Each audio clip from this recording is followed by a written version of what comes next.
Have you ever felt like your dreams are trapped behind a paycheck? Think about this. You're working a job that you don't necessarily like because that's the only way for you to get by. You constantly feel like you're not making enough money, no matter how much you make. You keep buying things you don't even want, but you think you need because that's what everyone else is doing.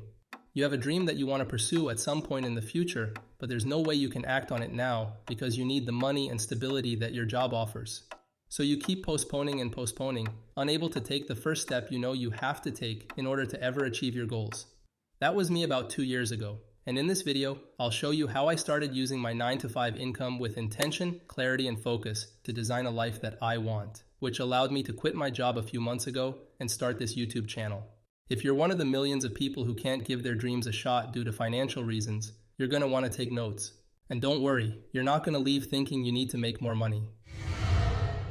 I find this really interesting. Although the impact of money depends entirely on how we use it, just like any other tool, many of us attach deep emotions and expectations to it because we're influenced by our family, friends, colleagues, and social media. Since money isn't taught in schools, these expectations end up guiding our financial decisions instead of what we actually want for ourselves. We're born believing we should comply with these norms. We build our entire lives around them and spend our hard-earned money trying to sustain a life that we don't even want to live. But in the next 7 minutes or so, you'll be changing that narrative for yourself. The first thing you need to do is to reflect on the things you think you should do about money. Think about all the expectations from your environment, all the status symbols that drain your bank account, all the things that you shouldn't talk about, all the ways you feel pressured to spend and not spend your money. This will take some time, so feel free to pause the video and finish the exercise. Now, if you don't want to be in the same place as you are in a couple of years, you need to stop letting these expectations dictate your financial decisions. Think of what you want for yourself instead. Which of these expectations align with your goals? Which of them don't? Keep what you need to keep, and don't be afraid to lose the ones you must lose. I recently had to skip a close friend's wedding because I'm living off of the savings I built working my ass off to buy myself a year, so you'll need to make sacrifices. Not to mention, none of those sacrifices are bigger than the current one you're making by wasting your life on something you hate. So stick to the plan. Once you're done cleaning out your closet with your own expectations, the next step is to start writing your own money story with what you think you should do. You know who once famously said, "Do not save what is left after spending, but spend what is left after saving."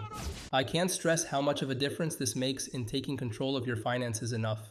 I mean, look at how much I was able to save and invest in the entire year of 2022 and compare it to 2023, where I started allocating my resources purposefully and paying myself first, all while making almost the same salary.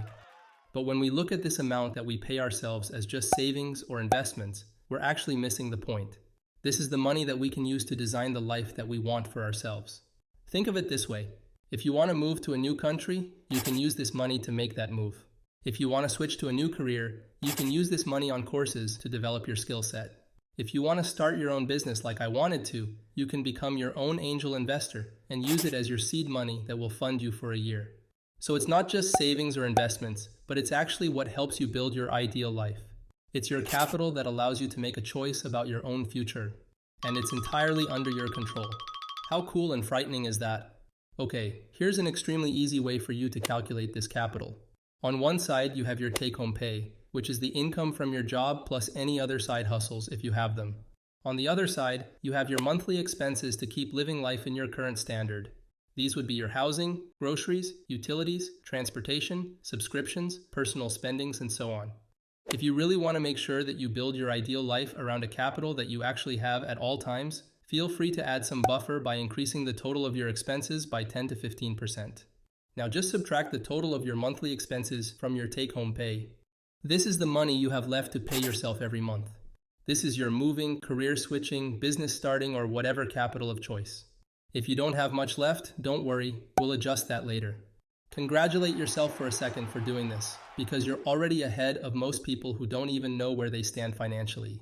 And once you've done that, create another account through your bank's app and move this exact amount of money to that account as soon as you get your paycheck. Every month, before even buying a cup of coffee. Just doing this consistently for 1.5 years gave me the opportunity to take a chance in my life. Once you commit to this process, I promise you'll wonder why you haven't done it sooner.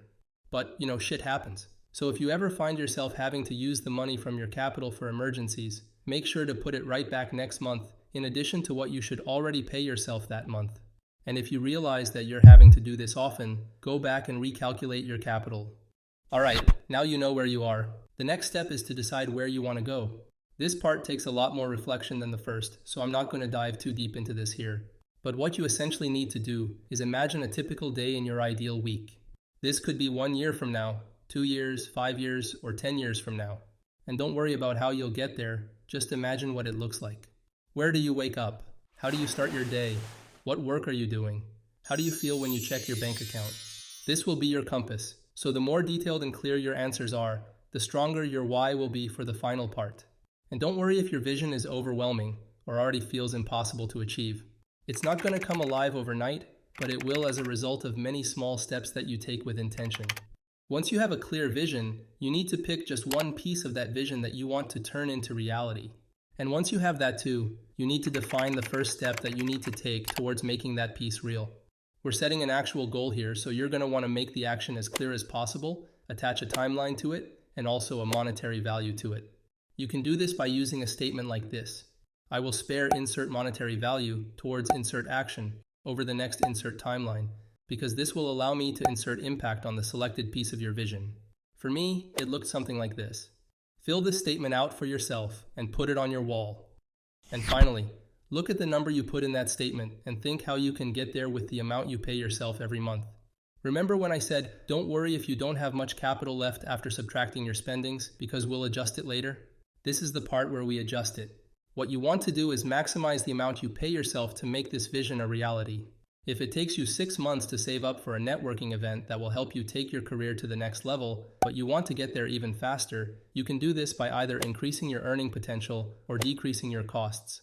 You can try to increase your earnings through negotiating your salary, or even better, getting a new job. You can try to create additional income streams that you could see yourself doing.